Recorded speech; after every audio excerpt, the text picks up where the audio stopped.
wasn't it? The final weekend of the Premier League season, with Everton securing their place in the league for another season after a dramatic final day victory against Bournemouth. But the Everton fans groups released a joint statement today saying the majority of the fans has shown once again that they will not tolerate another minute under the governance of this board. The clear show of unity from the whole ground at full time. This should be the end of the road for this board. We implore the owner to communicate on the actions he is looking to take that will begin the process of high-level change. This can then prove to be the first step towards repairing the fractured relationship between the fans and the club.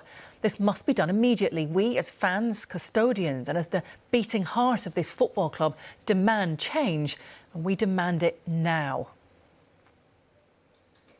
Right, let's get more on this with Peter McPartland, who's also known as Ped from Toffee TV. I mean, that is a strong statement from the fans. You back every word, yes? Absolutely, every single word. This has been coming for a long time. Obviously, we've had protests, we've had marches. We've obviously seen that none of the board members have been coming to the games since January, and it needs to happen. It really should have happened 12 months ago, but I think we were just fully exhausted this time last year. So I think everyone knows this has to happen now. The club has to change direction for us to not experience another season like we have in the last two. Yeah, I remember being at your end of season awards a good few seasons ago, really enjoying myself, feeling part of it, and that everyone was very much together. You know, owners are there, fans were there, the players were there. It was very relaxed, but it seems to have changed a lot. This divide between the fans and the board has been growing for quite some time. I mean, is there any way back now? What needs to happen?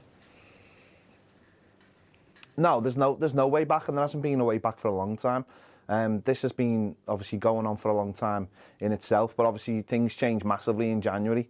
After the Southampton game, there was a lot of accusations thrown about, and obviously they were thrown towards the fans, and that's where it came from. It came from the board, and as fans, we want unity. We want to be together. We want that kind of club where we're all in it together, and we can like our owners, and we can love our managers, and we can adore our fans. Players can.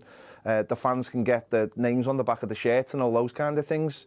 That hasn't been around for a while, and you know, when you get that back, you get a club going in the same direction, everyone together. So we just love to see that. We've seen how important the fans have been actually in keeping Everton up, and the team really held their nerve on that final day. How much credit does Sean Dyche deserve for winning that match?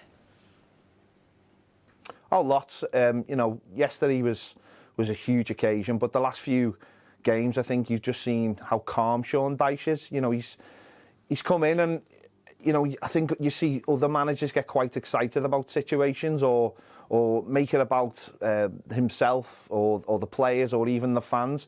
But I think Sean Dyche has kept everything really, really cool and calm, and I was really impressed with what he said after the game as well with his press conference, saying, you know, this shouldn't be celebrated, and yeah, he should take a lot of the plaudits, if not all of them.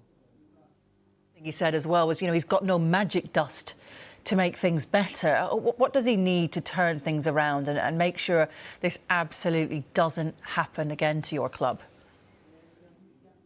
I think he needs a plan. I think the whole club needs to have a plan ready to go straight away, and that is why it is imperative that the board members leave and we get fresh ideas in so we can move on really quickly. It's a really short summer.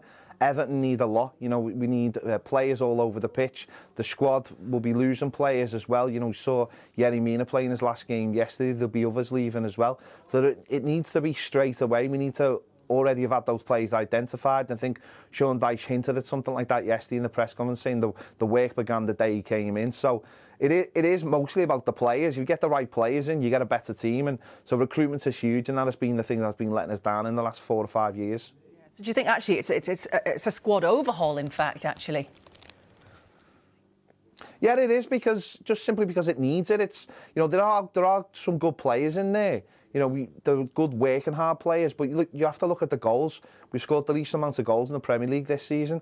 I think that's something that, you know, has to be looked at majorly. Dominic Calvert-Lewin can't be relied on to play games, you know. So we have to look at that and think we need a new number one striker. And if Dominic Calvert-Lewin can come in and help out and the pressure's taken off him, that would be huge. But the pressure's all been on Dominic Calvert-Lewin, and every time he's in the side, you're just hoping that he doesn't get injured. Unfortunately, he did last week at Wolves. But that pressure shouldn't be on him, and he should be allowed to recover and heal at his own pace, and that hasn't been allowed to happen. So the number one thing is to get someone who can score goals, get someone who can create goals, and then start patching the team up around the pitch. We need backups for a lot of positions, and obviously number one plays for those positions as well. Right, it's been a pleasure.